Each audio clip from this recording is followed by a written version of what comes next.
ಭಕ್ತರಾಗಿರ್ತಾರೋ, ಯಾರು ದೇವರ ಮಾರ್ಗದಲ್ಲಿ ಜೀವಿಸ್ತಾರೋ ಅವರ ತಂದೆಯಾದ ದೇವರೇ, ನಿನ್ನ ಪರಿಶುದ್ಧವಾದ ನಾಮ ಸ್ತೋತ್ರ ವಂದನೆ ಸ್ವಾಮಿ.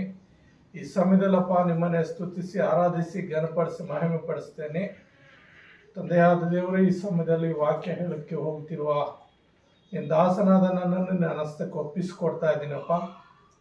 ನಿನ್ನ ಕೃಪೆ ನಮ್ಮ ಮೇಲಿರಲಿ, ನಿನ್ನ ದಯೆ ನಮ್ಮ ಮೇಲಿರಲಿ. ಪರಿಶುದ್ಧಾತ್ಮ ದೇವರೇ, ನೀವು ಮಾತನಾಡುವಾಗ ನಾವೆಲ್ಲರೂ ನಿನ್ನ ವಾಕ್ಯವನ್ನು ಕೇಳುವಾಗೆ ವಾಕ್ಯವನ್ನು ಧ್ಯಾನಿಸಬೇಕಾಗುವಂತೆ ದೇವರೇ, ನೀವು ತಾನೇ ಸಹಾಯ ಮಾಡಿ ಆಶೀರ್ವದಿಸಬೇಕೆಂದು ಯೇಸು ನಾಮದಲ್ಲಿ ಪ್ರಾರ್ಥನೆ ಬೇಡುತ್ತೇನೆ ತಂದೆಯೇ.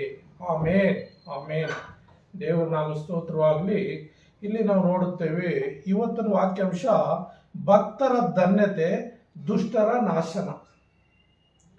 ಭಕ್ತರ ಧನ್ಯತೆ ದುಷ್ಟರ ನಾಶನ ಎಂಬ ಅಂಶವನ್ನು ಕುರಿತು ಈ ದಿನ ನಾವು ಧ್ಯಾನ ಮಾಡಿಕೊಳ್ಳೋಣ. 112ನೇ ಕೀರ್ತನೆ 1ರಿಂದ 10 ವಚನಗಳಿದೆ.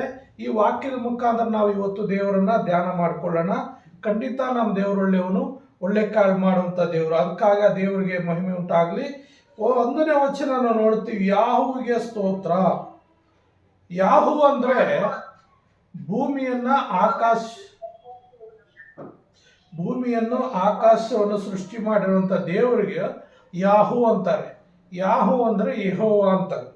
ಹಾಗಾಗಿ ಯಾವನು ಯೆಹೋವನಲ್ಲಿ ಭಯಭಕ್ತಿಯುಳ್ಳವನಾಗಿ ಆತನ ಆಜ್ಞೆಗಳಲ್ಲಿ ಅತ್ಯಾನಂದ ಪಡುವವನೋ ಅವನೇ ಧನ್ಯನು. ಅಂದರೆ ಯೆಹೋವನಲ್ಲಿ ಭಯಭಕ್ತಿಯುಳ್ಳವನಾಗಿ ಭೂಮಿಯನ್ನ, ಆಕಾಶವನ್ನ, ನಿನ್ನನ್ನ, ನನ್ನನ್ನ, ಇಡೀ ಸಮಸ್ತವನ್ನು ಸೃಷ್ಟಿ ಮಾಡಿರುವಂತಹ ಸೃಷ್ಟಿಕರ್ತನಲ್ಲಿ ಭಯಭಕ್ತಿಯುಳ್ಳವನಾಗಿ ಆತನ ಆಜ್ಞೆಗಳಲ್ಲಿ ಅತ್ಯಾನಂದ ಪಡುವವನೋ ಅವನೇ ಧನ್ಯನು. ಅಂದರೆ ದೇವರು ಕೊಟ್ಟಂತ ಒಂದೊಂದು ಆಜ್ಞೆಗಳಲ್ಲಿ ನಾವೇನು ಮಾಡ್ಬೇಕು,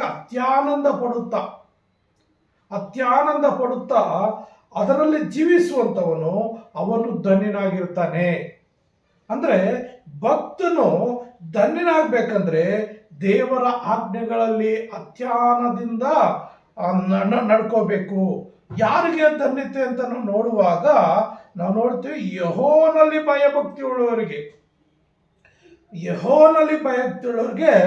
ಧನ್ಯತೆ ಭಾಗ್ಯ ಸಿಗುತ್ತೆ. ಆದ್ರಿಂದ ಪ್ರಿಯ ನನ್ನ ಸಹೋದರ ಯಾವ ರೀತಿ ಧನ್ಯತೆ ಅಂತ ನಾವು ನೋಡುವಾಗ 128ನೇ ಕೀರ್ತನೆಯಲ್ಲಿ 1ನೇ ವಚನ ನಾವು ನೋಡುತ್ತೇವೆ. 128ನೇ ಕೀರ್ತನೆ 1ನೇ ವಚನ ಏನು,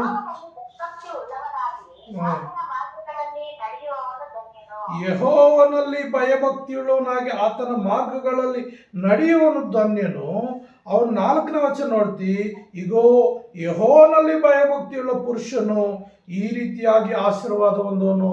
ಯೆಹೋವನಲ್ಲಿ ಭಯಭಕ್ತಿಯುಳ್ಳ ಪುರುಷನು ಈ ರೀತಿಯಾಗಿ ಆಶೀರ್ವಾದವಂತನಂದ್ರೆ ಯಾವ ರೀತಿ ಅಂದ್ರೆ, ಅವನ ಕಷ್ಟಾರ್ಜಿತವನ್ನು ಅವನೇ ತಿಂತಾನೆ ಮತ್ತು ಅವನ ಹೆಂಡತಿ ಮಕ್ಕಳು ಸುಖ ಸಂತೋಷಗಳಿಂದ ಜೀವಿಸ್ತಾರೆ. ಯಾವುದೇ ಒಂದು ಕೊರತೆ ಇಲ್ಲದೆ ದೇವರೇನು ಮಾಡ್ತಾನೆ, ಅವ್ರನ್ನ ಆಶೀರ್ವಾದ ಮಾಡ್ತಾನೆ. ಯಾವ ಕೊರತೆ ಇಲ್ಲದೆ ಆ ದೇವರ ಮಾರ್ಗಗಳಲ್ಲಿ ನಡೆಯುವಂಥ ಮನುಷ್ಯನು ಏನಾಗ್ತಾನೆ, ಅವನ ಕಷ್ಟಾರ್ಜಿತವನ್ನು ಅವನೇ ತಿಂತಾನೆ.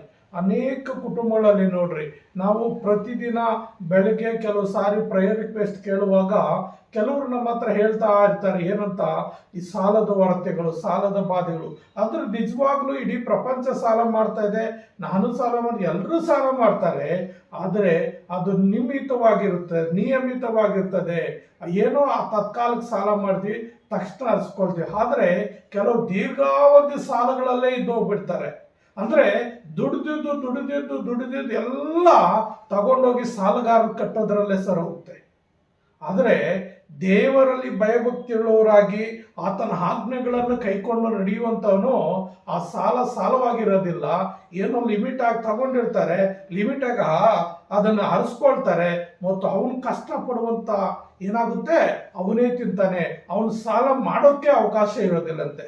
ಯಾರು ದೇವರಲ್ಲಿ ಭಯಭಕ್ತಿಯುಳ್ಳವರಾಗಿರ್ತಾರೋ ಅವರ ಮಾರ್ಗಗಳಲ್ಲಿ, ಅಂದ್ರೆ ದೇವರ ಮಾರ್ಗ ಅಂದ್ರೆ ದೇವರ ಆಜ್ಞೆ, ಒಂದೊಂದು ಆಜ್ಞೆ ಕೈಕೊಂಡು ನಡೆಯುವಾಗ ದೇವರ ಮಾರ್ಗದಲ್ಲಿ ನಡೀತಾ ಇರ್ತೀವಿ, ಅಂಥವನು ಧನ್ಯನಾಗಿರ್ತಾನೆ. ಅವನ ಕಷ್ಟಪಟ್ಟಿದ್ದು ಯಾವುದೇ ರೀತಿಯಲ್ಲಿ ವ್ಯರ್ಥವಾಗಿ ಹೋಗೋದಿಲ್ಲ. ಮತ್ತೊಂದು ರೀತಿಯಲ್ಲಿ ಅದು ವ್ಯರ್ಥವಾಗೋದಿಲ್ಲ. ಅವನ ಹೆಂಡತಿ ಮಕ್ಕಳು ಕುಟುಂಬದಲ್ಲಿ ಸಮಾಧಾನವಾಗಿ, ಶಾಂತಿಯಾಗಿ, ನೆಮ್ಮದಿಯಾಗಿ ಇರ್ತಾರೆ.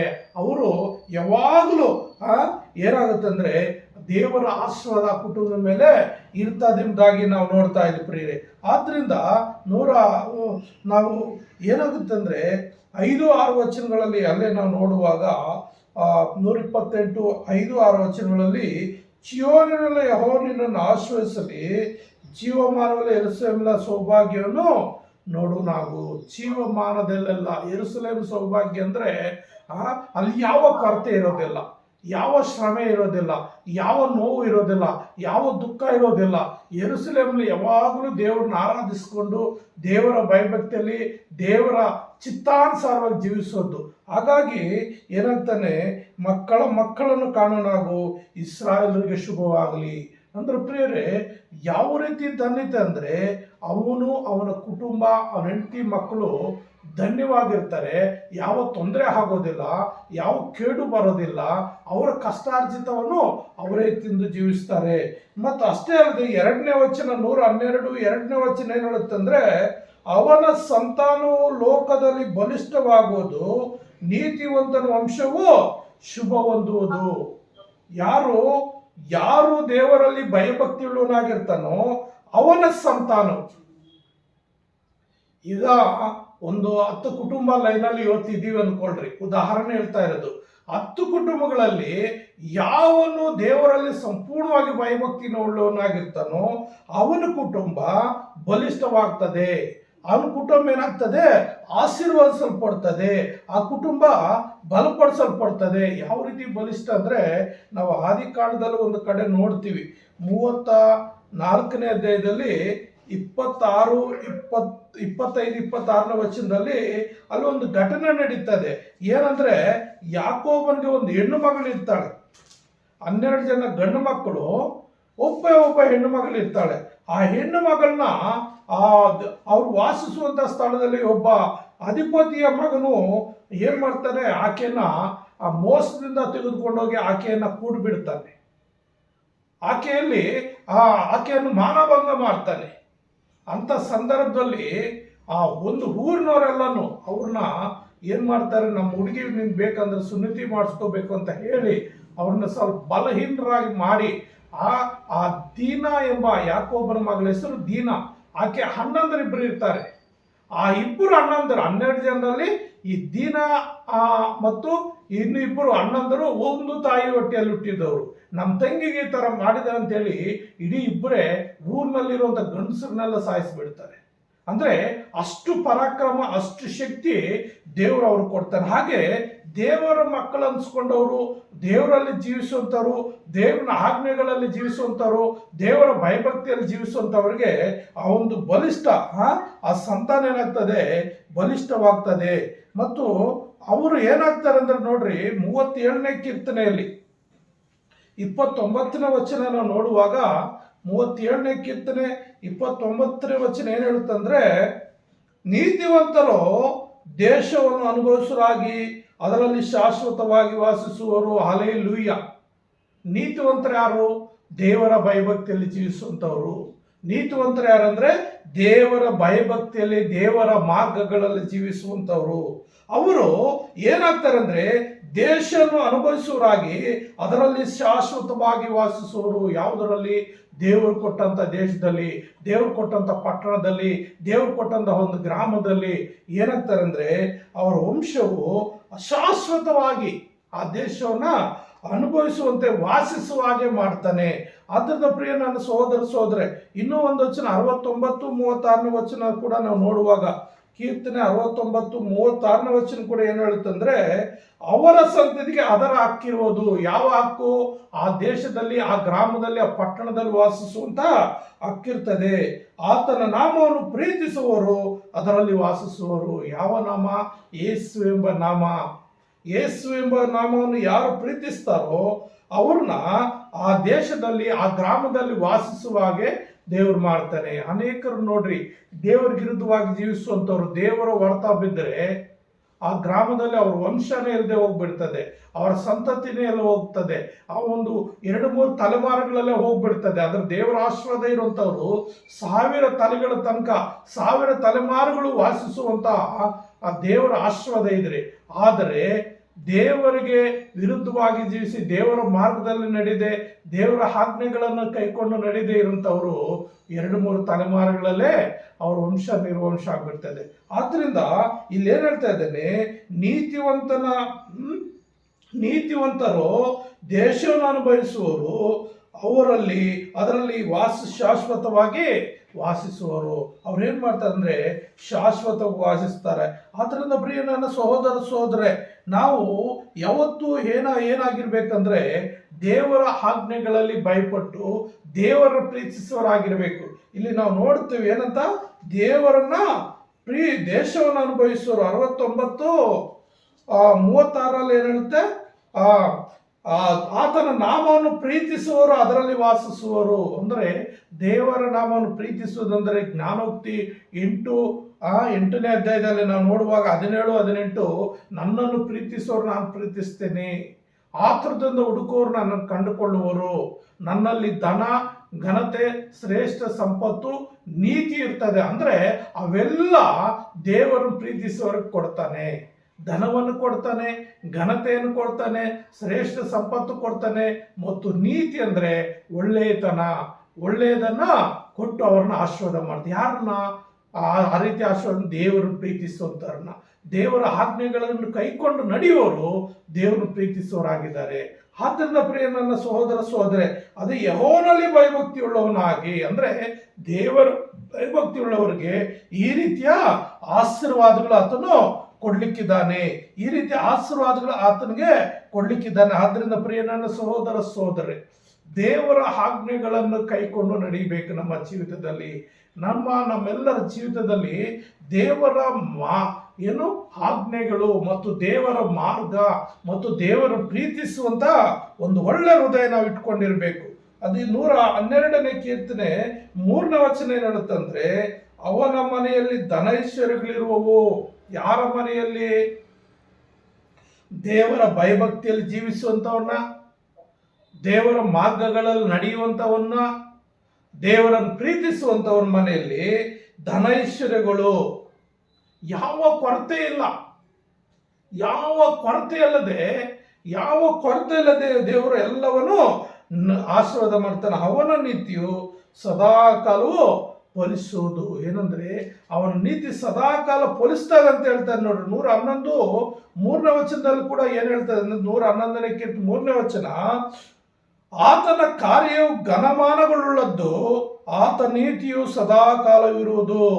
ಆತನ ಕಾರ್ಯವು ಅಂದರೆ ದೇವರು ಮಾಡುವ ಕಾರ್ಯ ಘನಮಾನಗಳುಳ್ಳದ್ದು, ಅಂದ್ರೆ ಶ್ರೇಷ್ಠವಾದದ್ದು, ಒಂದು ಹೆಸರುವಾಸಿಯಾದಂಥದ್ದು, ಗುರುತಿಸಲ್ಪಡುವಂಥದ್ದು, ಎಲ್ಲರಿಗೂ ಇಷ್ಟವಾದಂಥದ್ದು, ಘನಮಾನಗಳುಳ್ಳದ್ದು. ಅಂದರೆ ಅದಕ್ಕೊಂದು ಶ್ರೇಷ್ಠತೆ ಇರುತ್ತೆ, ಅದಕ್ಕೊಂದು ಗೌರವ ಇರುತ್ತೆ, ಅದಕ್ಕೊಂದು ಬೆಲೆ ಇರುತ್ತೆ. ದೇವರು ಮಾಡೋ ಕಾರ್ಯಗಳು ಪ್ರತಿಯೊಬ್ಬರ ಜೀವಿತದಲ್ಲಿ, ಅವನ ಮನೆಯಲ್ಲಿ ಧನೈಶ್ವರ್ಯಗಳಿರುವು, ಅವನ ನೀತಿ ಸದಾಕಾಲ ಫಲಿಸು. ಯಾರು ದೇವರ ಭಯಭಕ್ತಿಯಲ್ಲಿ ಜೀವಿಸ್ತಾರೋ ಅವನಿಗೆ ದೇವರು ನೀತಿ ಎಂಬ ಕಿರೀಟವನ್ನು ಕೊಡ್ತಾನೆ. ಅಂದ್ರೆ ಒಳ್ಳೆಯವನು ಯಾವತ್ತಿಗೂ ಸೋತು ಹೋಗಲ್ಲರಿ. ಒಳ್ಳೆಯವನು ಯಾವತ್ತಿಗೂ ಸೋತು ಹೋಗೋದಿಲ್ಲ.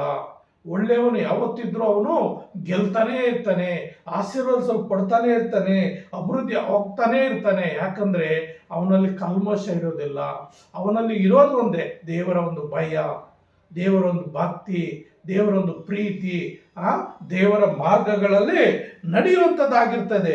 ಆದ್ರಿಂದ ನಾವೇನಾಗಿರ್ಬೇಕಂದ್ರೆ 4ನೇ ವಚನ ನೋಡುತ್ತೇವೆ, ಯಥಾರ್ಥರಿಗೆ ಕತ್ತಲೆಯಲ್ಲಿ ಜ್ಯೋತಿ ಮೂಡುವುದು. ಪ್ರಿಯ ನನ್ನ ಸಹೋದರಿಯರೇ, ಯಥಾರ್ಥವಾಗಿ ಜೀವಿಸುವಂತವ್ರಿಗೆ ಏನ್ ಹೇಳ್ತಾ ಇದ್ದೇನೆಂದ್ರೆ, ಕತ್ತಲಲ್ಲಿ ಜ್ಯೋತಿ ಮೂಡ್ತದಂತೆ. ಅಂದ್ರೆ ಅವನ ಜೀವಿತದಲ್ಲಿ ಕತ್ತಲು ಬರೋದಿಲ್ಲ. ಯಾವುದೋ ಒಂದು ಕತ್ತಲು ಅಂದ್ರೆ ಶೋಧನೆ ಬಂತು, ಯಾವುದೋ ಒಂದು ಕಷ್ಟ ಬಂತು, ಯಾವುದೋ ಒಂದು ರೋಗ ಬಂತು, ತಕ್ಷಣ ದೇವರು ಆಕ್ಷನ್ ತಗೊಂತಾನೆ, ಆಕ್ಟಿವ್ ಆಗ್ತಾನೆ. ಇವನ್ ಕಷ್ಟ ಬಂದಿದೆ, ಇವನ್ ಶೋಧನೆ ಬಂದಿದೆ, ಇವನ್ ರೋಗ ಬಂದಿದೆ, ಅದನ್ನು ನಾನು ತಪ್ಪಿಸ್ಬೇಕು, ಅದನ್ನು ನಾನು ಬಿಡಿಸ್ಬೇಕು, ಅದರಿಂದ ನಾನು ಅವನು ಕಾಪಾಡಬೇಕು. ಯಾಕಂದ್ರೆ ಅವನು ನನ್ನ ಭಯಭಕ್ತಿಯಲ್ಲಿ ಜೀವಿಸುವಂತವನು, ಯಾಕಂದ್ರೆ ಅವನನ್ನು ಪ್ರೀತಿಸುವಂತವನು, ಯಾಕಂದ್ರೆ ಅವನು ನನ್ನ ಮಾರ್ಗದಲ್ಲಿ ನಡೆಯುವಂತವನು, ಯಾಕಂದ್ರೆ ನನ್ನ ಮಾತು ತಪ್ಪದೆ ನಡೆಯುವನಾಗಿದ್ದಾನೆ ಎಂಬುದಾಗಿ ಏನ್ ಮಾಡ್ತಾನೆ, ಕತ್ತಲಲ್ಲಿ ಜ್ಯೋತಿ ಮೂಡುವಂತೆ ಮಾಡ್ತಾನಂತೆ. ನೋಡ್ರಿ, ಯೋಬನ ಗ್ರಂಥದಲ್ಲಿ 22ನೇ ಅಧ್ಯಾಯ, ಯೋಬನ ಗ್ರಂಥದಲ್ಲಿ 22ನೇ ಅಧ್ಯಾಯದಲ್ಲಿ 28ನೇ ವಚನ ಏನು ಹೇಳುತ್ತೆ? 22-28ನೇ ವಚನದಲ್ಲಿ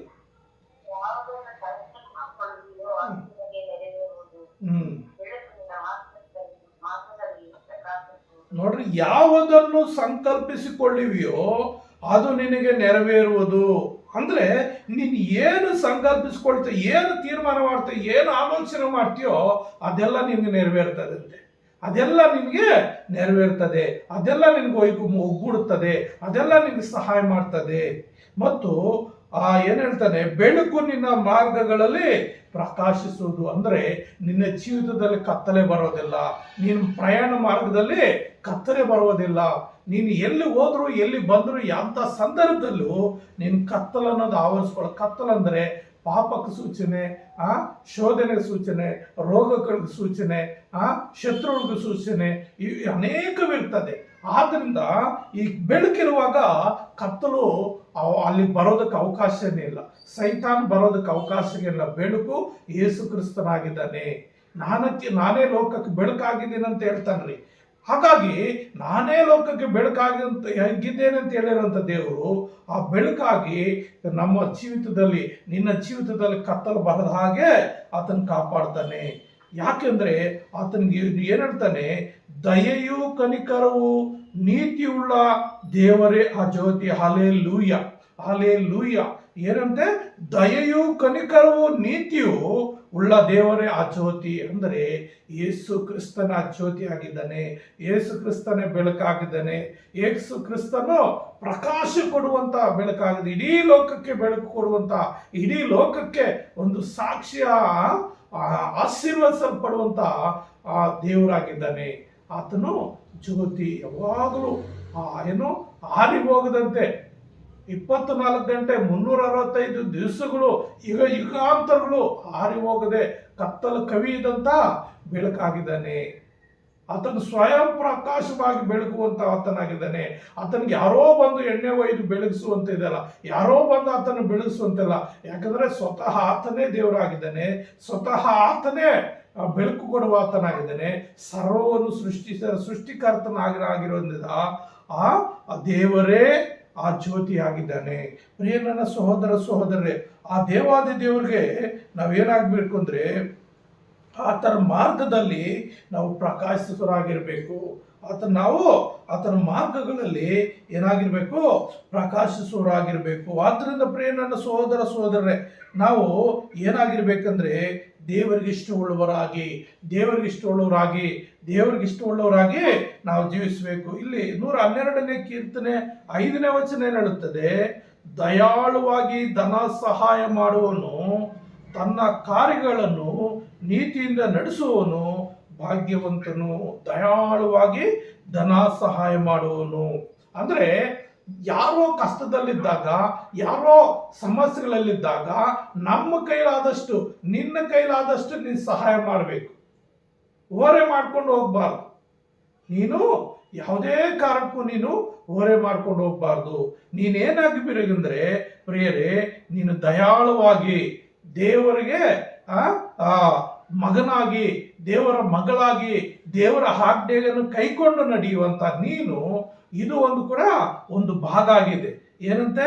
ದಯಾಳುವಾಗಿ ಧನ ಸಹಾಯ ಮಾಡುವನು, ತನ್ನ ಕಾರ್ಯಗಳನ್ನು ನೀತಿಯಿಂದ ನಡೆಸುವವನು ಭಾಗ್ಯವಂತನು. ತನ್ನ ಕಾರ್ಯಗಳ ನೀತಿಯಿಂದ ಅಂದ್ರೆ ಯಾವುದೇ ರೀತಿ ಒಂದು ಬಿಸಿನೆಸ್ ಮಾಡ್ತೀವಿ ಅಂದ್ಕೊಳ್ರಿ, ಅದಕ್ಕೊಂದು ನಿಯಮ ಇರ್ತದೆ. ಇಷ್ಟು ಅಂತ ಬೆಲೆ ಕಟ್ಟು ತಂದಿರ್ತೀವಿ, ಅದಕ್ಕೆ ಇಷ್ಟೊಂದು ಲಾಭ ಅಂತ ಇಟ್ಟು ಮಾರ್ತೀವಿ. ಇವಾಗ ಔಷಧಿ ಅಂಗಡಿಯಲ್ಲಿ ನೋಡ್ರಿ, ಔಷಧಿ ಮಾರುವಂತವ್ರಿಗೆ ಅವ್ನಿಗೆ 70% ನ್ಯಾಯವಾದ ಬೆಲೆ, 70% ಅವ್ನು ಬಿದ್ದಿರುತ್ತೆ, 30% ಅವನು ಅದ್ರ ಮೇಲೆ ಲಾಭ ಇಟ್ಕೊಂಡು ಮಾರ್ತಾನೆ. ಕಾರಣ ಅಂಗಡಿ ಬಾಡಿಗೆ ಕಟ್ಟಬೇಕು, ಅವನು ಲೇಬರ್ ಬೇಕು, ಅವನ ಎಲ್ಲ ವ್ಯವಹಾರಗಳಿಗೂ ಅವನು ಸರಿದೂಕೋದ್ರೆ 30% ಅವನಿಗೆ ಲಾಭ ಇರಬೇಕು. ಸರ್ಕಾರದಲ್ಲಿ ಯಾವ್ದಾದ್ರು ಕಾಂಟ್ರಾಕ್ಟ್ ಕೊಡುವಾಗೂ ಅಷ್ಟೇ, ಸರ್ಕಾರದಲ್ಲಿ ಒಂದು ನಿಯಮ ಇದೆ. 1 ಕೋಟಿ ರೂಪಾಯಿ ಒಂದು ರಸ್ತೆಗೆ ರಿಲೀಸ್ ಮಾಡಿದ್ರೆ 65 ಲಕ್ಷ ಅವನು ರಸ್ತೆಗೆ ಖರ್ಚು ಮಾಡಬೇಕು. ಪರ್ಫೆಕ್ಟ್ ಆಗಿ 65 ಲಕ್ಷ ಖರ್ಚು ಮಾಡಬೇಕು. ಇನ್ನು 35 ಲಕ್ಷ ಅವನು ಕೆಲಸಗಾರರಿಗೂ ಮತ್ತು ಅವನ ಸಂಬಳ, ಆ ವಾಹನಗಳ ಬಾಡಿಗೆ, ಇತರೆ ಎಲ್ಲ 65% ಸರ್ಕಾರದ ಕೆಲಸ ಏನು ಕೊಟ್ಟರೆ ಆ ಕೆಲಸಕ್ಕೆ ಖರ್ಚು ಮಾಡಬೇಕು. ಇನ್ನು 35% ಹಾಳುಗಳಿಗೂ ಮತ್ತು ಅವನು ಬಾಡಿಗೆ ಕಾರುಗಳು ಮತ್ತೊಂದು ಇತರೆದಕ್ಕೆಲ್ಲ ಅವನು ಯೂಸ್ ಮಾಡ್ಕೋಬೇಕು. ಆ ರೀತಿ ಪ್ರತಿಯೊಂದು ಕೆಲಸದಲ್ಲಿ ನೀತಿಯಿಂದ ನಡೆಸಬೇಕು. ಕಾನೂನಾತ್ಮಕ ಇಷ್ಟಿಷ್ಟು ಅಂತ, ನೀನಿಷ್ಟ ಕೆಲಸ ಮಾಡಿದ್ರೆ ಇಷ್ಟು ನೀನು ಬಂಡವಾಳ ಹಾಕಬೇಕು, ಇಷ್ಟು ನೀನು ಲಾಭ ಪಡ್ಕೋಬೇಕು ಅಂತ ನೀತಿ ಇರ್ತದೆ. ಅದರ ಅನುಸಾರವಾಗಿ ಅವನೇನ್ ಮಾಡಬೇಕು, ಧನ ಸಹಾಯ ಮಾಡೋನಾಗಿರ್ಬೇಕು, ದೇವರ ಕಾರ್ಯಗಳಲ್ಲಿ ನೀತಿಯುಳ್ಳವರಾಗಿ ಮಾಡಲಿಕ್ಕೆ ಶಕ್ತರಾಗಿರ್ಬೇಕು. 36ನೇ ಕೀರ್ತನೆ 37ನೇ ಕೀರ್ತನೆ 26ನೇ ವಚನ ಹೇಳುತ್ತೆ. 37ನೇ ಕೀರ್ತನೆ 26ನೇ ವಚನ 37-26 ಏನ್ ಹೇಳುತ್ತಂದ್ರೆ, ಅವನು ಯಾವಾಗಲೂ ಧರ್ಮಿಷ್ಠನಾಗಿ ಹಣ ಸಹಾಯವನ್ನು ಮಾಡುತ್ತಾನೆ, ಅವನ ಸಂತತಿಯವರು ಆಶೀರ್ವಾದ ಹೊಂದುವರು. ಹಲ್ಲೆಲೂಯಾ.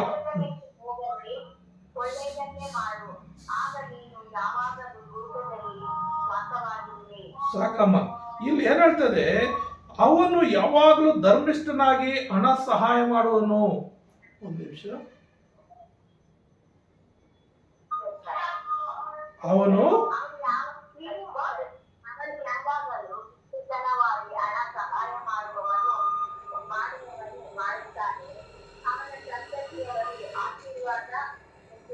ಆಮೇನ್. ಸಾಕಮ್ಮ, ಸಾಕು. ಇಲ್ಲಿ ಏನ್ ಹೇಳ್ತದೆ, ಅವನು ಯಾವಾಗಲೂ ಧರ್ಮಿಷ್ಠನಾಗಿ ಹಣ ಸಹಾಯವನ್ನು ಮಾಡುತ್ತಾನೆ, ಅವನ ಸಂತತಿಯವರು ಆಶೀರ್ವಾದವನ್ನು. ಅಂದ್ರೆ ಯಾರು ಧರ್ಮಿಷ್ಠರಾಗಿ ಒಳ್ಳೆ ಮನಸ್ಸಿಂದ ಒಳ್ಳೆ ಆಲೋಚನೆಯಿಂದ ಸಹಾಯ ಮಾಡ್ತಾರ ಕಷ್ಟದಲ್ಲಿರುವಂಥವ್ರಿಗೆ ಮತ್ತು ಇತರರಿಗೆ, ದೇವರ ಸೇವಕರಿಗಾಗ್ಲಿ, ಸಭೆ ಕಟ್ಟುವ ವಿಷಯದಲ್ಲಾಗ್ಲಿ ಮತ್ತು ಭೂಮಿ ತಗೊಳ್ಳೋ ವಿಷಯದಲ್ಲಾಗ್ಲಿ, ಈ ಬಡವ ಬಗ್ಗರಿಗೆ ಸಹಾಯ ಮಾಡುವ ವಿಷಯದಲ್ಲಾಗ್ಲಿ ಅವ್ರು ಏನ್ ಮಾಡ್ಬೇಕಂದ್ರೆ ಏನಂತೆ, ಧರ್ಮಿಷ್ಠನಾಗಿ, ಅಂದ್ರೆ ಧರ್ಮ ಮಾಡೋದು ಅವನ ಜೀವನದಲ್ಲಿ ಅವನು ಅಳವಡಿಸ್ಕೊಂಡಿರ್ಬೇಕು. ನೋಡ್ರಿ, ಗುತ್ತಿಯಲ್ಲಿ 60 ಎಕರೆ ಜಮೀನಿದೆ. ಆ ಚರ್ಚ್ಗಾಗಿ ಒಬ್ಬೇ ವ್ಯಕ್ತಿ ಕೊಟ್ಟಿರೋದು 60 ಎಕರೆ. ಒಬ್ಬೇ ವ್ಯಕ್ತಿ ಚರ್ಚ್ ಆರಾಧನೆಯನ್ನು, ಆ ದೇವರ ಪ್ರಾರ್ಥನೆಗಾಗಿ, ಅಲ್ಲಿ ಜನ ಸೇರ್ಬರೋದಕ್ಕಾಗಿ, ಎಲ್ಲ ಕಾರ್ಯಗಳು ಅಲ್ಲಿ ಮಾಡ್ಕೊಳ್ಳೋದಕ್ಕಾಗಿ ಒಬ್ಬ ವ್ಯಕ್ತಿ 60 ಎಕರೆ ಕೊಟ್ಟಿದ್ದಾನೆ. ಹಾಗೆ ಎಷ್ಟೋ ಜನರು ತಮಗಿರುವಂತ ಭೂಮಿಗಳಲ್ಲಿ ದೇವರಿಗೆ ದೇವರ ಆರಾಧನೆ ಮಾಡೋದಕ್ಕೆ ಸಹಾಯ ಮಾಡ್ತಾರೆ. ಇರುವಂತ ಹಣಗಳಲ್ಲಿ ಕೋಟಿಗಟ್ಟಲೆ ಏನ್ ಮಾಡ್ತಾರೆ, ಸಹಾಯ ಮಾಡ್ತಾರೆ. ಕೋಲ್ಗೇಟ್ ಪೇಸ್ಟ್ ನಾವು ಪ್ರತಿದಿನ ಉಪಯೋಗಿಸ್ತೀವಲ್ಲ, ಆ ಕೋಲ್ಗೇಟ್ ಪೇಸ್ಟ್ ಉಪಯೋಗಿಸುವಂತ ಅವನು ಕಂಪನಿಯವನು ಅವನು 10% ಅಲ್ಲ, ದಶಮ ಭಾಗ ಅಲ್ಲ ಅವನು ಕೊಡ್ತಾ ಇರೋದು. ಎಷ್ಟು ಕೊಡ್ತಾ ಇದ್ದಾನೆ, 60% ಕೊಡ್ತಾನಂತೆ. 40% ಲಾಭ ಅವನು ತಗೊಂಡು 60% ದೇವರ ಕಾರ್ಯಗಳಿಗೆ ಕೊಡ್ತಾರಂತೆ. ಅದಕ್ಕೆ ಪ್ರಪಂಚದಲ್ಲಿ ಎಷ್ಟು ಕಂಪನಿಗಳು ಬಂದ್ರು, ಪೇಸ್ಟ್ ಕಂಪನಿಗಳು ಕೋಲ್ಗೇಟ್ ಕಂಪನಿನ ಮೀರ್ಸಕ್ಕಾಗ್ತಾ ಇಲ್ಲ. ಇಡೀ ಪ್ರಪಂಚದಲ್ಲಿ ಕೋಲ್ಗೇಟ್ನ ಯಾರು ಹಿಂದಕ್ಕೆ ಹಾಕಕ್ಕಾಗಲಿಲ್ಲ. ಕಾರಣ, ದೇವರಿಗೆ ಅವನು ದೇವರ ಕಾರ್ಯಗಳಿಗೆ ಸಹಾಯ ಮಾಡ್ತಾ ಇದ್ದಾನೆ. ಹಾಗಾಗಿ ಅವನ್ನ ಉನ್ನತ ಸ್ಥಾನದಲ್ಲಿ ದೇವರು ಇಟ್ಟಿದ್ದಾನೆ. ಅವನ ಸಂತತಿಯವರು ಆಶೀರ್ವಾದ ಹೊಂದುವರು. ಆದ್ರಿಂದ ಪ್ರಿಯ ನನ್ನ ಸಹೋದರರೇ, ಇನ್ನು ಧರ್ಮೋಪದೇಶ ಕಾಂಡದಲ್ಲಿ ನಾವು ನೋಡ್ತೀವಿ 15ನೇ ಅಧ್ಯಾಯ, ಧರ್ಮೋಪದೇಶ ಕಾಂಡ 15ನೇ ಅಧ್ಯಾಯ 8ನೇ ವಚನ ಏನ್ ಹೇಳ್ತಂದ್ರೆ, ಧರ್ಮೋಪದೇಶ ಕಾಂಡ 15ನೇ ಅಧ್ಯಾಯ 8ನೇ ವಚನ ಈಗ ಹೇಳುತ್ತೆ, ನೀವು ಕೈದೆರೆದು ಅವನ ಅವಸರಕ್ಕೆ ಬೇಕಾದದ್ದನ್ನು ಕೊಟ್ಟು ಸಹಾಯ ಮಾಡಬೇಕು. ನೀವು ಕೈದೆರೆದು ಅವನ ಅವಸರಕ್ಕೆ ಬೇಕಾದದ್ದನ್ನು. ಇವಾಗ ಯಾರಿಗೋ ಒಂದು ಅವಸರ ಇದೆ, ಯಾರಿಗೋ ಒಂದು ಅಗತ್ಯತೆ, ಒಂದು 100 ರೂಪಾಯಿ ಅವನಿಗೆ ಬೇಕಾಗಿದೆ. ನೀನೇನ್ ಮಾಡಬೇಕು, ನೀನು ಕೈ ತೆಗೆದು ಅವನು 100 ರೂಪಾಯಿ ಕೊಡಬೇಕು. ನೀನು ಹಿಂದೂ ಮುಂದೆ ನೋಡಬಾರ್ದು. ಯಾಕೆಂದ್ರೆ ದೇವರು ನೀನು ಕೊಟ್ಟಿದ್ದಾನೆ. ನೀನು ಒಂದು ಐಶ್ವಂತನಾಗಿದೀಯಾ, ನಿನ್ನ ಹತ್ರ ದುಡ್ಡಿದೆ, ನೀನು ಚೆನ್ನಾಗಿ ಬದುಕ್ತಾ ಇದೆಯಾ ಅಂದ್ರೆ ದೇವ್ರ ಕೃಪೆ ನಿನ್ನ ಮೇಲಿದೆ, ದೇವರ ಆಶೀರ್ವಾದ ನಿನ್ನ ಮೇಲೆ. ಹಾಗಾಗಿ ಕಷ್ಟದಲ್ಲಿರುವಂತವನಿಗೆ, ಬಡವನಿಗೆ ಒಂದು ವೇಳೆ ನಿನ್ನ ಹತ್ರ ಬಂದು ಕೇಳುವಾಗ ನೀನು ಇಲ್ಲ, ನಾಳೆ ಬಾ, ನಾಳಿದ್ದು ಬಾ, ನೋಡೋಣ ಹೇಳಬಾರ್ದು. ನೋಡೋಣ ಅಂತ ಹೇಳಬಾರ್ದು.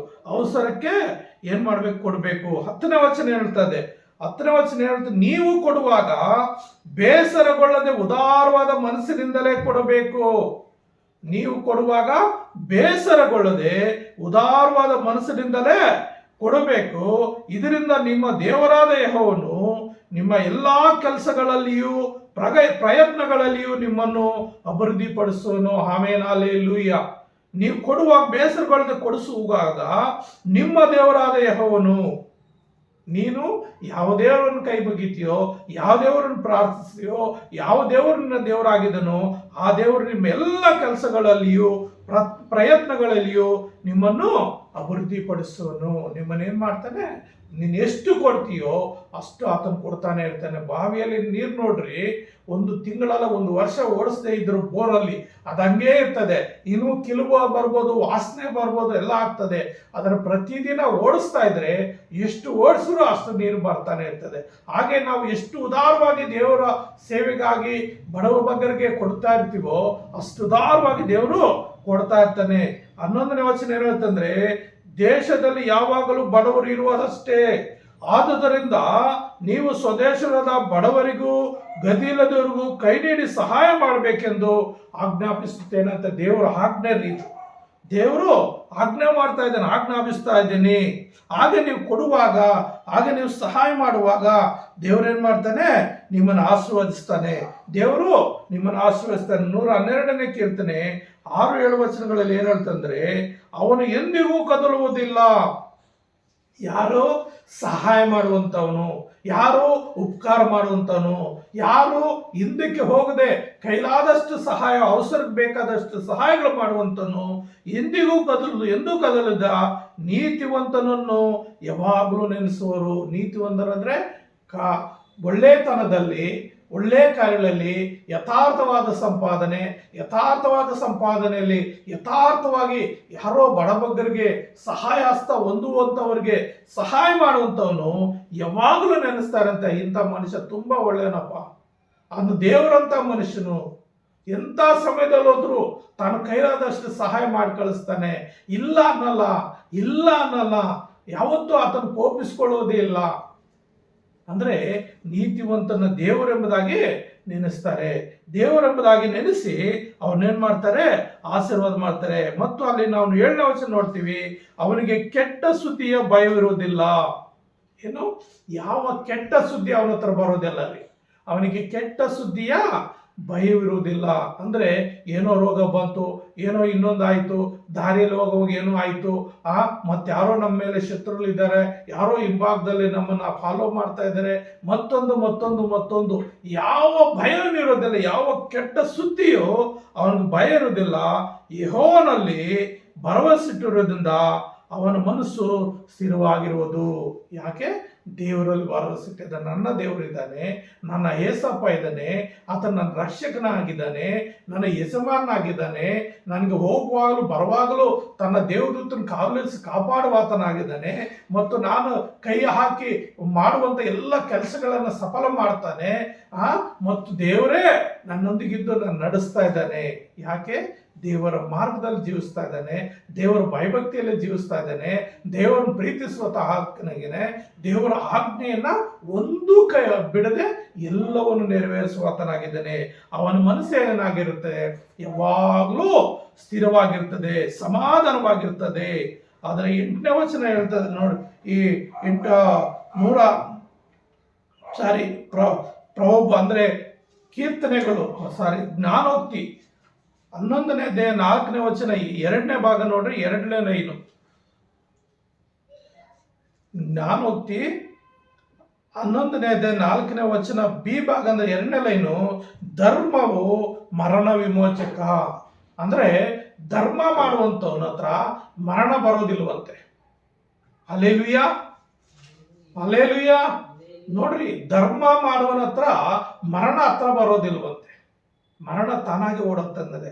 ಹಾಗಾಗಿ ಧರ್ಮವು ಮರಣ ವಿಮೋಚಕ ಅಂತ ಹೇಳ್ತಾ ಇದೆ. ಆದ್ರಿಂದ ನಾವೇನ್ ಮಾಡ್ಬೇಕಂದ್ರೆ, ದೇವರಾಜ್ಞೆ ಇದೊಂದು ಕೂಡ ಆಗಿದೆ. ಏನು?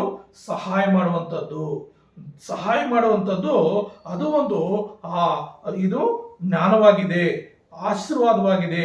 ಆದ್ರಿಂದ ಏನು, ಆ ದುಷ್ಟರಿಗಾಗಿ ಶಿಕ್ಷೆಯನ್ನು ಕಣ್ಣಾರೆ ಕಾಣುವ ಭರವಸೆ ಇರುವುದರಿಂದ ಅವನ ಮನಸ್ಸು ದೃಢವಾಗಿದೆ, ಹೆದರುವುದಿಲ್ಲ. ಯಾವುದಕ್ಕೂ ಅವನು ಹೆದರುವುದಿಲ್ಲ, ಯಾವುದಕ್ಕೂ ಅವನು ಹೆದರುವುದಿಲ್ಲ. ಕಾರಣ ದುಷ್ಟನಾಗಿ ಜೀವಿಸುವಾಗ ದುಷ್ಟನಿಗೆ ಬೇಕಾದ ಶಿಕ್ಷೆ ದೇವರು ಕೊಟ್ಟೇ ಕೊಡ್ತಾನೆ. ಆ ಶಿಕ್ಷೆ ಅವನು ಅನುಭವಿಸಲೇಬೇಕು, ಅವನ ಶಿಕ್ಷೆ ಅವನು ಅನುಭವಿಸಲೇಬೇಕು. ಆದರೆ ಪ್ರಿಯನನ್ನ ಸಹೋದರರೇ, 9ನೇ ವಚನ ಹೇಳ್ತದೆ ಏನಂತ, ಬಡವರಿಗೆ ಉದಾರವಾಗಿ ಕೊಡುತ್ತಾನೆ. ಏನು? ಬಡವರಿಗೆ ಉದಾರವಾಗಿ ಕೊಡುತ್ತಾನೆ. ನಿಜವಾಗ್ಲೂ ಈ 12ನೇ ಕೀರ್ತನೆ ಅಲ್ಲಿ ಮೇಲೆ ಟೈಟಲ್ ಇದೆ ನೋಡ್ರಿ, ಭಕ್ತರ ಧನ್ಯತೆ ಅಂತ ಹೇಳಿ. ಅಂದರೆ ದೇವರ ಭಕ್ತರು ದೇವರ ಆಜ್ಞೆಗಳಲ್ಲಿ ಈ ಕಾರ್ಯಗಳು ಮಾಡುವಾಗ ಅವ್ರು ಯಾವತ್ತೂ ಧನ್ಯರಾಗಿರ್ತಾರೆ. ಅವ್ರಿಗೆ ಏನಂತೆ, ಬಡವರಿಗೆ ಉದಾರವಾಗಿ ಕೊಡುತ್ತಾನೆ, ಅವನ ನೀತಿಯ ಫಲವು ಸದಾ ಕಾಲವಿರುವುದು, ಮಹಿಮೆಯೊಡನೆ ಅವನ ಕೊಂಬು ಎತ್ತಲ್ಪಡುವುದು. ಪ್ರಿಯನ ಸಹೋದರರೇ, ಏನಾಗುತ್ತೆ, ಅವನ ನೀತಿಯ ಫಲವು ಸದಾ ಕಾಲ ಇರುವುದು, ಮಹಿಮೆಯೊಡನೆ ಅವನ ಕೊಂಬು ಎತ್ತಲ್ಪಡುವುದು. ಅಂದರೆ ಕೊಂಬು ಎತ್ತಲ್ಪಡುವುದಂದ್ರೆ ನಾವು ಅಥವಾ ನೀನು ಯೇಸು ಸ್ವಾಮಿನ ಕಂಡುಕೊಳ್ಳಕ್ ಮೊದಲು ನೀನು ಹೇಗಿದ್ದೆ? ನೀನು ಯೇಸು ಸ್ವಾಮಿನ ಕಂಡುಕೊಂಡು ದೇವರ ಮಾರ್ಗದಲ್ಲಿ ದೇವರ ಆಜ್ಞೆಯನ್ನು ಮೀರದೆ ನೀನು ನಡೆಯುವಾಗ ನಿನ್ನ ಸ್ಥಿತಿಗತಿಗಳು ಹೇಗಿದೆ? ನಿನ್ನ ಸ್ಥಿತಿಗತಿಗಳು ಹೇಗಿದೆ? ಇವತ್ತು ನೀನು ಹೇಗೆ ಅಭಿವೃದ್ಧಿ ಆಗ್ತಾ ಇದೆಯಾ? ಹಿಂದಿನದಕ್ಕೂ ಇವತ್ತಿಗೂ ಹೋಲಿಕೆ ಮಾಡಿ ನೋಡುವಾಗ ದೇವರು ನಿನ್ನ ದೊಡ್ಡ ರೀತಿಯಲ್ಲಿ ಆಶೀರ್ವಾದ ಮಾಡ್ತಾ ಇದ್ದಾನೆ. ದೇವರ ಆಜ್ಞೆ ನೀನು ನಡಿಕೊಂಡು ಕೈಕೊಂಡು ನಡೆಯುವಾಗ ಹಂತ ಹಂತವಾಗಿ ನಿನ್ನನ್ನು ಆಶೀರ್ವಾದ ಮಾಡ್ತಾನೆ, ನಿನ್ನ ಹೊಟ್ಟೆಯಲ್ಲಿ ಹುಟ್ಟಿದ ನಿನ್ನ ಮಕ್ಕಳನ್ನು ಆಶೀರ್ವಾದ ಮಾಡ್ತಾನೆ, ನಿನ್ನ ಮೊಮ್ಮಕ್ಕಳನ್ನು ಆಶೀರ್ವದಿಸ್ತಾನೆ, ನಿನ್ನ ಕುಟುಂಬನ ಆಶೀರ್ವದಿಸ್ತಾನೆ, ನಿನ್ನ ಅಣ್ಣ ತಮ್ಮಂದರನ್ನ ಅಕ್ಕ ತಂಗಿಯನ್ನು ಆಶೀರ್ವದಿಸ್ತಾನೆ, ತಂದೆ ತಾಯಿಗಳನ್ನು ಆಶೀರ್ವದಿಸ್ತಾನೆ, ಮಕ್ಕಳನ್ನು ಆಶೀರ್ವದಿಸ್ತಾನೆ, ನಿನ್ನ ಎಲ್ಲ ಬಂಧು ವರ್ಗಗಳನ್ನು ನಿನ್ನ ನಿಮಿತ್ತವಾಗಿ ಎಲ್ಲರನ್ನು ಆಶೀರ್ವಾದ ಮಾಡ್ತಾನೆ. ಆದ್ದರಿಂದ ಪ್ರಿಯ ನನ್ನ ಸಹೋದರರೇ, ನಿನ್ನ ಕೊಂಬೇನಾಗ್ತದೆ, ಯಾವಾಗಲೂ ಎತ್ತಲ್ಪಡ್ತಾ ಇರ್ತದೆ, ಯಾವಾಗಲೂ ಎತ್ತಲ್ಪಡ್ತಾ ಇರ್ತದೆ. 75ನೇ ಕೀರ್ತನೆಯಲ್ಲಿ ಕೂಡ 10ನೇ ವಚನ ಒಂದು ಮಾತು ಹೇಳುತ್ತೆ ನೋಡಿ. 75ನೇ ಕೀರ್ತನೆ 10ನೇ ವಚನ ಅಲ್ಲಿ ಏನ್ ಹೇಳುತ್ತಂದ್ರೆ, ದುಷ್ಟರ ಕೊಂಬುಗಳನ್ನೆಲ್ಲ ಮುರಿದು ಬಿಡುವೆನು, ಆದರೆ ಭಕ್ತರ ಕೊಂಬುಗಳು ಎತ್ತಲ್ಪಡುವು.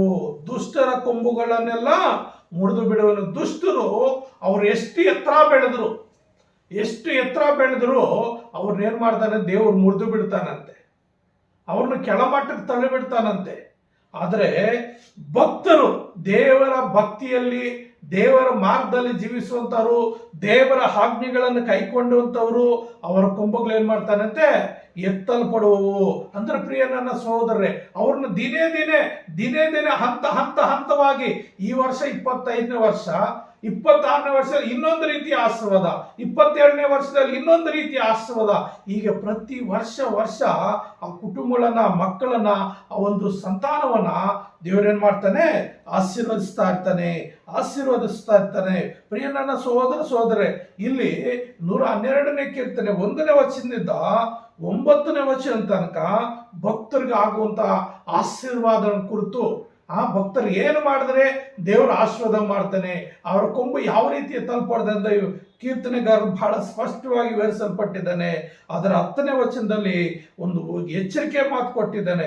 ದುಷ್ಟನು ನೋಡಿ ವ್ಯಥೆ ಪಡುವನು. ಅಂದ್ರೆ ದುಷ್ಟನು ನೋಡಿ ವ್ಯಥೆ ಪಡುವನು. ಇವತ್ತು ನಮ್ಮ ವಾಕ್ಯಾಂಶನು ಭಕ್ತರ ಧನ್ಯತೆ, ದುಷ್ಟನ ನಾಶನ. ಅಂದ್ರೆ ದುಷ್ಟನು ಯಾವತ್ತೂ ಅವನಿಗೆ ₹1 ಒಬ್ಬರಿಗೆ ಸಹಾಯ ಮಾಡಲ್ಲ. ಕೆಲವರು ಹೇಳ್ತಾರಲ್ಲ ಲೋಕಾನುಸಾರವಾಗಿ ಏನಂತ ಹೇಳ್ತಾರೆ, ಅಯ್ಯೋ ಅವನ ಅನ್ನ ತಿನ್ನೋ ಕೈಯಲ್ಲಿ ಕಾಗೇನು ಕೂಡ ಹಂಗನ್ನಲ್ಲ. ಯಾಕೆ? ಆ ಅನ್ನ ತಿನ್ನೋ ಇಲ್ಲಿ ಹಗಲು ಮೆತ್ಕೊಂಡಿರ್ತದೆ, ಅನ್ನದ ಹಗಲು ಮೆತ್ಕೊಂಡಿರುತ್ತೆ. ಹಿಂಗಂದ್ರೆ ಎಲ್ಲೋ ಒಂದು ಹಗಲು ಉದ್ರೋಗ್ಬಿಡ್ತದೋ, ಅದೆಷ್ಟಲ್ಲ ಅವು ನನ್ಗೆ ಲಾಸ್ ಆಗ್ಬಿಡ್ತದೆ, ಅದು ನನ್ಗೆ ನಷ್ಟ ಆಗುತ್ತ ಅನ್ನುವಂತ ದುಷ್ಟರು ಇರ್ತಾರೆ. ಯಾರ್ದು ಯಾವುದೇ ಕೈ, ಒಂದು ಎಡ ಕೈಯಲ್ಲಿ ಕೂಡ ಕಾಗೇನ ಹಂಗನ್ನಲ್ಲ, ಯಾವುದೇ ರೀತಿ ಸಹಾಯ ಮಾಡಲ್ಲ, ಯಾರ ಹತ್ರ ಸೇರಿಸಲ್ಲ, ಮತ್ತು ದೇವರ ಒಂದು ಭಯಭಕ್ತಿ ಇರಲ್ಲ. ತಾನು ಅಕ್ರಮವಾಗಿ ಸಂಪಾದನೆ ಮಾಡೋದು, ಅಕ್ರಮವಾಗಿ ಬೆಳಿಬೇಕು, ಅಕ್ರಮವಾಗಿ ದೊಡ್ಡವನಾಗಬೇಕು, ಯಾವಾಗಲೂ ದುಷ್ಟನ ಆಲೋಚನೆ ಹಂಗೆ. ಯಾರನ್ನ ಹಾಳು ಮಾಡಬೇಕು, ಯಾರನ್ನ ನಾಶ ಮಾಡಬೇಕು, ಯಾರನ್ನ ಯಾವ ರೀತಿ ಅವ್ರ ಮುಂದೆ, ದುಷ್ಟನ ಮುಂದೆ ಒಂದು ಒಳ್ಳೆ ಬಟ್ಟೆ ಕೂಡ ಹಾಕೊಂಡು ಹೋಗಕ್ಕಾಗಲ್ಲ, ಒಂದು ನೀಟಾದ ಡ್ರೆಸ್ ಹಾಕೊಳಕ್ಕಾಗಲ್ಲ, ಮತ್ತು ಒಂದು ಅಂದ ಚಂದವಾಗಿ ಕಾಣಕ್ಕೆ ಅವನಿಗೆ ಇಷ್ಟ ಇರೋದು ನೋಡಕ್ಕೆ ಇಷ್ಟ ಆಗಲ್ಲ. ಅವನಿಗಿಂತ ಯಾರು ಒಂದು ಹೆಜ್ಜೆ ಮುಂದಕ್ಕೆ ಹೋಗಕ್ಕೆ ಅವನಿಗೆ ಇಷ್ಟ ಇರಲ್ಲ. ಅಂಥವ್ರನ್ನ ಏನ್ ಮಾಡ್ತಾನೆ ದೇವರು, ಏನ್ ಹೇಳ್ತಾನೆ, ದುಷ್ಟನ್ನು ನೋಡಿ ವ್ಯಥೆ ಪಡುವನು. ನೋಡ್ರಿ ಯಾವ ರೀತಿ ವ್ಯಥೆ ಪಡ್ತಾನೆ ಅಂತ ನಾವು ನೋಡುವಾಗ ನಾವು ನೋಡ್ತೀವಿ. ನೋಡ್ರಿ ಯೋಬನ ಗ್ರಂಥದಲ್ಲಿ 8ನೇ ಅಧ್ಯಾಯ 13ನೇ ವಚನ, ಯೋಬನ ಗ್ರಂಥ 8ನೇ ಅಧ್ಯಾಯ 13ನೇ ವಚನ ಏನ್ ಹೇಳುತ್ತಂದ್ರೆ, ದೇವರನ್ನು ಮರೆತು ಬಿಟ್ಟವರೆಲ್ಲರ ಗತಿಯು ಹೀಗೆ ಆಗುವುದು, ಭ್ರಷ್ಟನ ನಿರೀಕ್ಷೆಯು ನಿರರ್ಥಕವಾಗುವುದು. ದೇವರನ್ನು ಮರೆತು ಬಿಟ್ಟವರೆಲ್ಲ ಗತಿ ಹೀಗೆ ಆಗೋದು. ಏನು ದೇವರು ಮರೆತು ಬಿಟ್ಟವರ ಗತಿ ಏನಾಗ್ತದೆ ಅಂತ ನಾವು ನೋಡುವಾಗ ಲೂಕನ ಬರೆದ ಸುವಾರ್ತೆಯಲ್ಲಿ 13ನೇ ಅಧ್ಯಾಯ, ಲೂಕನ ಬರೆದ ಸುವಾರ್ತೆ 13ನೇ ಅಧ್ಯಾಯ 28ನೇ ವಚನ ನೋಡ್ರಿ. ಲೂಕನ ಬರೆದ ಸುವಾರ್ತೆ 13ನೇ ಅಧ್ಯಾಯ 28ನೇ ವಚನ ನೋಡ್ತೀವಿ. ಅಬ್ರಹಾಮ, ಇಸಾಕ, ಯಾಕೋಬ ಇವರು ಮತ್ತು ಎಲ್ಲಾ ಪ್ರವಾದಿಗಳು ದೇವರ ರಾಜ್ಯದಲ್ಲಿರುವುದನ್ನು, ನಿಮ್ಮನ್ನು ಮಾತ್ರ ಹೊರಗೆ ಹಾಕುವುದನ್ನು ನೀವು ನೋಡುವಾಗ ನಿಮಗೆ ಗೋಳಾಟವು, ಕಟಕಟನೆ, ಹಲ್ಲು ಕಡಿಯೋಣವು ಇರುವವು. ಪ್ರಿಯ ನನ್ನ ಸಹೋದರೇ, ಅಬ್ರಹಾಮ, ಇಸಾಕ, ಯಾಕೋಬು ಇವರು ಮತ್ತು ಎಲ್ಲ ಪ್ರವಾದಿಗಳು ದೇವರ ರಾಜ್ಯದಲ್ಲಿ ಇರುವುದನ್ನು, ಅಂದ್ರೆ ಇವರೆಲ್ಲ ದೇವರ ರಾಜ್ಯದಲ್ಲಿ ಇರ್ತಾರೆ. ಭ್ರಷ್ಟರು, ದುಷ್ಟರು ಅವರು ದೇವರ ರಾಜ್ಯಕ್ಕೆ ಹೋಗೋದಿಲ್ಲ. ನ್ಯಾಯ ತೀರ್ಪಿನ ದಿನದಲ್ಲಿ ಅವರನ್ನ ಹೊರಗಾಕ್ಬಿಡ್ತಾರೆ. ಯೇಸು ಕ್ರಿಸ್ತನ ಬಿಳಿ ಸಿಂಹಾಸನ ಮೇಲೆ ಕುತ್ಕೊಂಡು ಕಬ್ಬಿಣದ ಗದೆಯನ್ನು ತೆಗೆದುಕೊಂಡು ಜೀವ ಗ್ರಂಥದ ಪುಸ್ತಕಗಳನ್ನು ಓಪನ್ ಮಾಡುವಾಗ ಅಲ್ಲಿ ಭ್ರಷ್ಟರ್ಯಾರು, ದುಷ್ಟರ್ಯಾರು, ಮೋಸಗಾರರು, ಕುಯುಕ್ತಿಗಾರರು ಎಲ್ಲರೂ ಅವ್ರ ಪಕ್ಕಕ್ಕೆ ತೋಳುಗಳ ಆ ರೀತಿಯಲ್ಲಿ ಪಕ್ಕಕ್ಕೆ ಬಂದ್ಬಿಡ್ತಾರೆ. ಅವರು ಈ ಅಬ್ರಹಾಮನ ಸಂತಾನದಲ್ಲಿ ಇಸಾಕ, ಯಾಕೋಬ ಮತ್ತು ಪ್ರವಾದಿಗಳು ದೇವರ ಮಕ್ಕಳ ಮಾರ್ಗದಲ್ಲಿ ದೇವರ ರಾಜ್ಯದಲ್ಲಿ ಪರಲೋಕಕ್ಕೆ ಅವ್ರು ಹೋಗೋದಕ್ಕಾಗೋದಿಲ್ಲ. ಇವರು ಪರಲೋಕದಲ್ಲಿ ಇರ್ತಾರೆ, ದೇವರ ರಾಜ್ಯದಲ್ಲಿ ಇರುತ್ತಾರೆ. ನಿಮ್ಮನ್ನು ಮಾತ್ರ ಅಂದ್ರೆ ದುಷ್ಟರನ್ನ, ಭ್ರಷ್ಟರನ್ನ, ಸುಳ್ಳುಗಾರರನ್ನ, ಮೋಸಗಾರರನ್ನ, ವಂಚನೆಕೋರರನ್ನ, ಅಸೂಯೆ ಪಡುವಂತವ್ರನ್ನ, ಕ್ಷಮಿಸದೇ ಇರುವಂತವ್ರನ್ನ ಏನ್ ಮಾಡ್ತಾನಂದ್ರೆ ಹೊರಗೆ ಹಾಕುವುದನ್ನು, ಅಂದರೆ ಪರಲೋಕದಿಂದ ಹೊರಗೆ, ಪರಲೋಕಕ್ಕೆ ಪ್ರವೇಶನೇ ಇಲ್ಲ ಅವ್ರಿಗೆ. ಹೊರಗೆ ಅಂದ್ರೆ ಕತ್ತಲಿಗೆ, ಅಂದರೆ ನರಕದಲ್ಲಿ ಹಾಕುವುದನ್ನ ನೀವು ನೋಡುವಾಗ ನಿಮಗೆ ಗೋಲಾಟವು, ಕಟಕಟನೆ, ಹಲ್ಲು ಕಡಿಯೋಣವು ಇರುವವು. ಹೌದು ಪ್ರೇರೆ, ದುಷ್ಟನು ಯಾವತ್ತಿದ್ರು ಅವನಿಗೆ ಇರುವಂತ ಏನು ಶಿಕ್ಷೆ, ನಾಶನ. ಅವನು ಯಾವತ್ತೂ ದೇವರ ರಾಜ್ಯದಲ್ಲಿ ಸೇರೋಕ್ಕೂ ಆಗಲ್ಲ, ದೇವರ ಸಾನ್ನಿಧ್ಯದಲ್ಲಿ ಪಾಲು ಸಿಗೋದಿಲ್ಲ, ದೇವರು ಯಾವತ್ತಿಗೂ ಅವನನ್ನ ಕ್ಷಮಿಸೋದಿಲ್ಲ. ಯಾರಿಗೆ ಪಶ್ಚಾತ್ತಾಪದ ಜೀವಿತ ಇರ್ತದೋ, ಯಾರು ಮನ ಮರೆತಾರೋ, ಯಾರು ದೇವರ ಆಜ್ಞೆಗಳಲ್ಲಿ ಭಯಭಕ್ತಿಯುಳ್ಳವರಾಗಿ ಅತ್ಯಾನಂದ ಪಡ್ತಾರೋ ಅವ್ರನ್ನೇನ್ ಮಾಡ್ತಾನೆ, ದೇವರ ರಾಜ್ಯಕ್ಕೆ ಸೇರ್ತಾನೆ. ಅವರ ವಂಶವನ್ನ ಈ ದೇಶದಲ್ಲಿ, ಈ ಭೂಮಿ ಮೇಲೆ ಧನೈಶ್ವರನ್ನು ಕೊಟ್ಟು, ಅವರಿಗೆ ನೀತಿಯನ್ನು ಕೊಟ್ಟು, ಅವರಿಗೆ ಕತ್ತಲಲ್ಲಿ ಬೆಳಗುವಂತ ಜ್ಯೋತಿಯಾಗಿ ದೇವರೇ ಅವ್ರನ್ನ ಆಶೀರ್ವಾದ ಮಾಡ್ತಾನೆ. ಉದಾರವಾಗಿ ಧನ ಸಹಾಯ ಮಾಡೋಂಥವ್ರನ್ನ, ಯಥಾರ್ಥವಾಗಿ ದೇವರ ಕಾರ್ಯಗಳಲ್ಲಿ ಪಾಲ್ಗೊಂಡಂಥವ್ರನ್ನ ದೇವರೇನ್ ಮಾಡ್ತಾನೆ, ಆಶೀರ್ವಾದ ಮಾಡ್ತಾನೆ. ಅವರು ಸಮಾಧಾನ ಈ ಲೋಕದಲ್ಲಿ ಜೀವಿಸ್ತಾರೆ, ಯಾವುದೇ ಒಂದು ಕೊರತೆ ಇಲ್ಲದೆ ಜೀವಿಸ್ತಾರೆ. ಅದರ ಪ್ರಿಯರನ್ನ ಸಹೋದರ ಸಹೋದರರೇ, ದುಷ್ಟರು ಏನ್ ಮಾಡ್ತಾರೆ, ಈ ದೇವರ ಭಯಭಕ್ತಿ ಉಳ್ಳವಂತವ್ರು ಅಭಿವೃದ್ಧಿ ಆಗ್ತಾ ಇದ್ರೆ ನೋಡಿ ನೋಡಿ ವ್ಯಥೆ ಪಡ್ತಾನೆ. ಅಯ್ಯೋ ನಾನು ಆಗಕ್ಕಾಗ್ಲಿಲ್ಲ, ಅಯ್ಯೋ ನಾನು ಆಗಕ್ಕಾಗ್ಲಿಲ್ಲವೇ, ಕೊರಗ್ತಾ ಇರ್ತಾರೆ, ವ್ಯಥೆ ಪಡ್ತಾ ಇರ್ತಾರೆ. ಅಷ್ಟೇ ಅಲ್ಲದೆ ಅವನು ಹಲ್ಲು ಕಡಿಯುತ್ತಾ ಲಯ ಹೋಗುವನು. ಹಲ್ಲು ಕಡಿಯುತ್ತಾ ಅಂದ್ರೆ ನರಕದಲ್ಲಿ ಹೋಗಿ ಬಿದ್ದೋಗ್ತಾನೆ, ಶಾಪದಲ್ಲಿ ಬಿದ್ದೋಗ್ತಾನೆ, ಅವನ ಮೇಲೆ ಬರಕೋದಿಲ್ಲ. ದುಷ್ಟರ ನಿರೀಕ್ಷೆಯು ಭಂಗವಾಗುವುದು. ದುಷ್ಟರಿಗೆ ಯಾವ ನಿರೀಕ್ಷೆ ಇರೋದಿಲ್ಲ, ಅವ್ರ ನಿರೀಕ್ಷೆ ಎಲ್ಲ ಏನಾಗ್ತದೆ, ಭಂಗವಾಗ್ತದೆ. ಅದರ ಪ್ರಿಯ ನನ್ನ ಸಹೋದರ ಸಹೋದರಿ, 1ನೇ ವಚನ 112 1ನೇ ವಚನ ಹೇಳ್ತದೆ, ಯಾವನು ಯೆಹೋವನಲ್ಲಿ ಭಯಭಕ್ತಿಯುಳ್ಳವನಾಗಿ ಆತನ ಆಜ್ಞೆಗಳಲ್ಲಿ ಅತ್ಯಾನಂದ ಪಡುವನು ಅವನೇ ಧನ್ಯನು. ಪ್ರಿಯ ನನ್ನ ಸಹೋದರಿ, ಇವತ್ತು ನಾವು ಸ್ವಲ್ಪ ಜನ ಮಾತ್ರ ಇರುವುದು. ಇವತ್ತು ಲೋಕಾನುಸಾರ ಒಂದು ಹಬ್ಬ ಆಗ್ತಾ ಇದೆ. ಅನೇಕ ಕುಟುಂಬಗಳಲ್ಲಿ, ದೇವರು ನಂಬಿದ ಕುಟುಂಬಗಳಲ್ಲೇ ಹಬ್ಬಗಳು ಮಾಡ್ತಾ ಇದ್ದಾರೆ, ಆ ಬಿಸಿಯಲ್ಲಿ ಇದ್ದಾರೆ. ಆದರೆ ಇವತ್ತು ನೀವು ಈ ಒಂದು ಕಾರ್ಯದಲ್ಲಿ ನೀವು ಪಾಲ್ಗೊಂಡಿದ್ದೀರಲ್ಲ, ನೀವೆಷ್ಟೋ ಧನ್ಯರು, ನೀವೆಷ್ಟೋ ಧನ್ಯರು. ಇವತ್ತಲ್ಲ ನಾಳೆ ಏನ್ ಮಾಡ್ತಾನೆ ದೇವರು? ನಿಮ್ಮನ್ನು ಆಶೀರ್ವಾದ ಮಾಡ್ತಾನೆ. ದೇವರ ಆಜ್ಞೆಗಳಲ್ಲಿ, ದೇವರ ಭಯಭಕ್ತಿಯಲ್ಲಿ ನೀವು ಜೀವಿಸ್ರಿ, ಖಂಡಿತ ನಿಮ್ಮನ್ನ ದೇವರು ಆತನ ಆಶೀರ್ವಾದ ಮಾಡಲಿಕ್ಕೆ ಶಕ್ತನಾಗಿದ್ದಾನೆ. ಅಂತ ದೇವನಿಗೆ ಎಲ್ಲ ಮಹಿಮೆ ಘನತೆ ಸಲ್ಲಿಸೋಣ, ಪ್ರಾರ್ಥನೆ ಮಾಡ್ಕೊಳ್ಳೋಣ. ಪ್ರೀತಿಯುಳ್ಳ ಯೆಸಯ್ಯ, ನಿನ್ನ ಪರಿಶುದ್ಧವಾದ ನಮ್ಮ ಸ್ತೋತ್ರಪ್ಪ. ಅಪ್ಪ, ಈ ಒಂದು ವಾಕ್ಯದಲ್ಲಿ ಅಪ್ಪ ಭಕ್ತನ ಧನ್ಯತೆ, ದುಷ್ಟನ ನಾಶನ, ಈ ಒಂದು ವಾಕ್ಯವನ್ನು ನಾವು ಧ್ಯಾನ ಮಾಡಲಿಕ್ಕೆ ದೇವರೇ ನೀವು ಒಂದು ಸಹಾಯ ಮಾಡಿದಕ್ಕೆ ಸ್ತೋತ್ರ. ಈ ವಾಕ್ಯ ಕೇಳುವಂತ ಪ್ರತಿಯೊಬ್ಬ ಸಹೋದರನನ್ನ, ಪ್ರತಿಯೊಬ್ಬ ಸಹೋದರಿಯನ್ನ ಅಪ್ಪ ನೀನು ಆಶೀರ್ವದಿಸಪ್ಪ, ಆ ಹೃದಯದಲ್ಲಿ ಕಾರ್ಯ ಮಾಡಪ್ಪ. ನಿನ್ನ ವಾಕ್ಯ ಎಂಬ ದೇವರನ್ನು ಕಳಿಸ್ಕೊಟ್ಟು ಸ್ವಾಮಿ, ಅವರು ಶ್ರದ್ಧಾ ಭಕ್ತಿಯಿಂದ ಕೇಳಿ ಸ್ವಾಮಿ, ಈ ವಾಕ್ಯವನ್ನು ಕೇಳಿ ಸ್ವಾಮಿ, ಈ ವಾಕ್ಯದ ಮುಖಾಂತರ ಆತ್ಮಿಕವಾಗಿ ಬಲ ಹೊಂದಿ ಅಪ್ಪ ಆಶೀರ್ವಾದ ಹೊಂದುವ ಹಾಗೆ ಪ್ರತಿಯೊಬ್ಬೊಬ್ಬರು ನೀನೇ ಆಶ್ರಯಿಸಿ ನೀವೊಬ್ಬರೇ ಮಹಿಮೆ ಹೊಂದ್ಕೋಬೇಕೆಂಬುದಾಗಿ ನಜರೇತಿನ ಯೇಸುವಿನ ನಾಮದಲ್ಲಿ ಪ್ರಾರ್ಥನೆ ಬೇಡುತ್ತೇನೆ ತಂದೆಯೇ. Amen, amen, amen.